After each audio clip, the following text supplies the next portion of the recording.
Selamat pagi Pak, perkenalkan saya Dr. Alicia, dokter yang berjaga pada klinik hari ini dengan Bapak siapa? Bapak Reksi. Umurnya berapa Pak? 55. Tinggal di mana Pak? Tinggal di Bogor.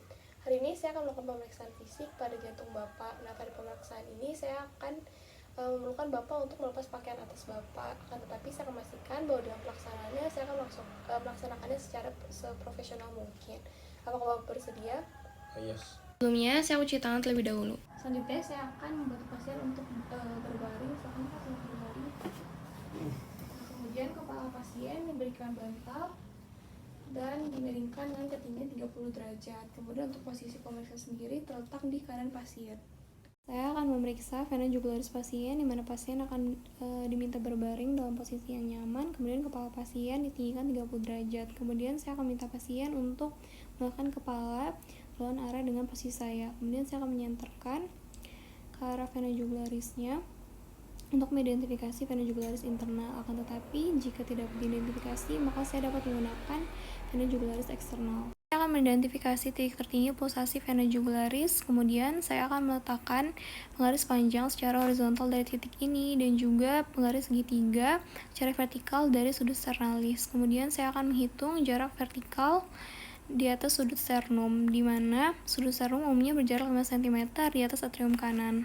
Jarak yang didapat merupakan hasil pengukuran dari tekanan vena jugularis. Di dalam posisi yang sama, saya akan melakukan pemeriksaan arteri karotis, di mana saya akan melakukan inspeksi pulsasi karotis dengan cara meletakkan jari telunjuk dan juga jari tengah saya pada sepertiga bawah dari leher. Kemudian, saya akan menekannya ke arah posterior dan akan meningkatkan tekanan untuk mendapatkan pulsasi yang maksimal.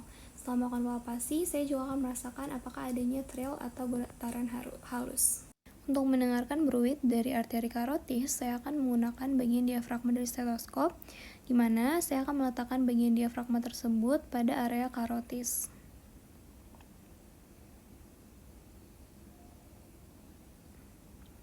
Nah, kemudian saya akan minta pasien untuk menahan nafas.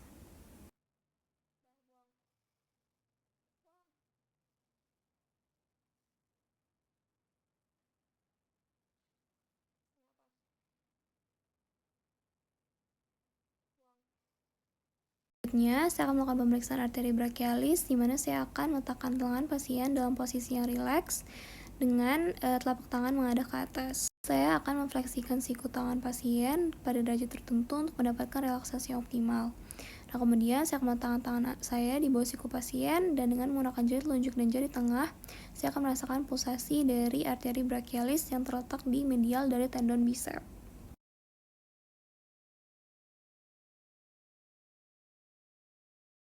Selanjutnya, saya akan melakukan pemeriksaan titik impuls maksimum, di mana pertama saya akan melakukan inspeksi yang sebaiknya dilakukan pada ruangan dengan pencahayaan yang baik. Nah, pasien dalam posisi telentang dan kepala miring 30 derajat. Kemudian, saya akan menentukan lokasi titik impuls maksimum pada posisi supinasi yang biasanya terletak pada sela iga 4 dan juga iga kelima. Selanjutnya, saya akan melakukan palpasi dari titik impuls maksimum, di mana saya akan menggunakan bantalan jari. Nah, impuls ventrikel mungkin saja menyebabkan jari hingga terangkat, di mana untuk memeriksa getaran atau trill, saya akan menekan pangkat telapak tangan secara kuat pada dada pasien.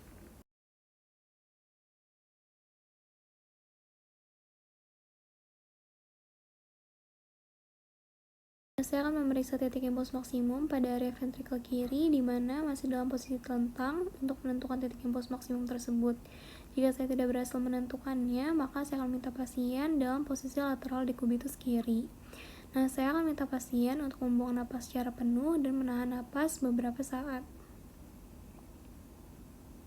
Nah, jika menilai pasien menita, maka saya akan mensisihkan payudara ke kiri di atas atau ke arah lateral. Masih dalam posisi yang sama, saya akan melakukan pemeriksaan pada lokasi ventrikel kanan, di mana saya akan meletakkan ujung jari tangan saya pada sela iga ketiga, 4, dan juga 5. Kemudian, saya akan minta pasien untuk menghembuskan napas, kemudian menahan napas, agar titik impuls maksimum lebih terlihat. Saya akan melakukan perkusi, di mana untuk menentukan batas kiri jantung, saya akan melakukan perkusi dimulai dari lateral kiri menuju ke medial. Nah, adanya perubahan bunyi perkusi dari sonor ke pekak akan menunjukkan batas kiri jantung biasanya terletak sepanjang linea midclavicularis. Selanjutnya, saya akan menentukan batas kanan dari jantung, di mana saya akan melakukan perkusi pada linea sternalis kanan.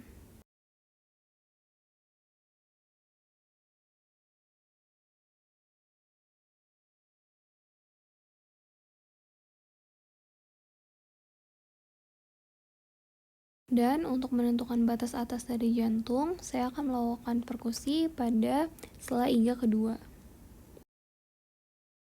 Selanjutnya, saya akan melakukan pemeriksaan bunyi jantung, di mana bunyi jantung ini biasanya didengar pada posisi terlentang. Area katup aorta berada di atas iga kedua kanan dan sela iga kedua pada linea parasternalis.